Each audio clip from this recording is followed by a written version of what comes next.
Good evening, I'm Renata Burnett with the Thursday's edition of the Regional News. We begin with news from Trinidad and Tobago.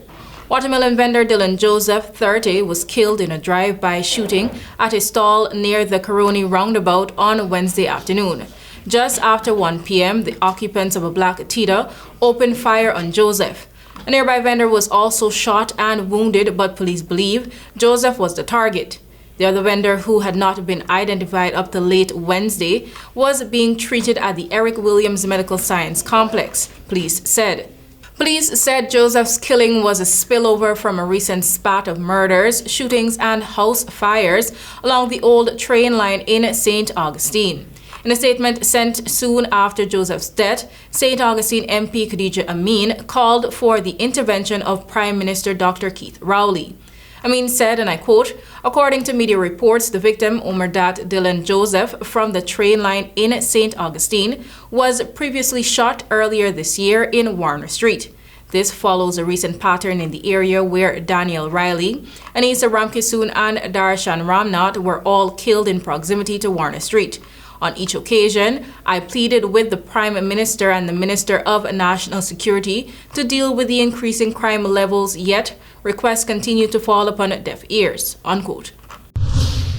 Now for news from Brazil. Brazil's Congress on Wednesday opened an inquiry into the January 8 storming of key government buildings in the capital by violent demonstrators who denied the electoral victory of the recently inaugurated President Luiz Inácio Lula da Silva. In a joint session of its two chambers, the parties began selecting the 16 senators and 16 representatives who will sit on the committee, with opposition parties and the government's allies battling to appoint its chair and rapporteur.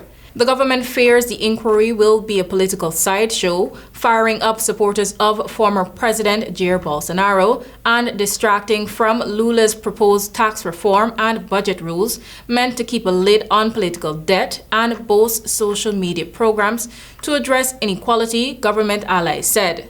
The demonstrations are being investigated by the top court, public prosecutors, and the federal police in probes that may carry more serious consequences for Bolsonaro and his supporters, 800 of whom face charges for vandalism and defending a military coup.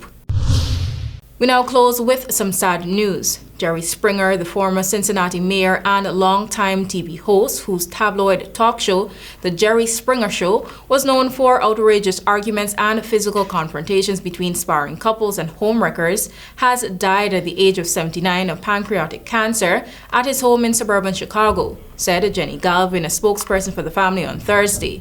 The show ended in 2018 after more than 4,000 episodes and countless think pieces about Springer's role in the decline of culture, if not civilization. Jerry's ability to connect with people was at the heart of his success in everything he tried, whether that was politics, broadcasting, or just joking with people on the street who wanted a photo or a word, Galvin said in a statement.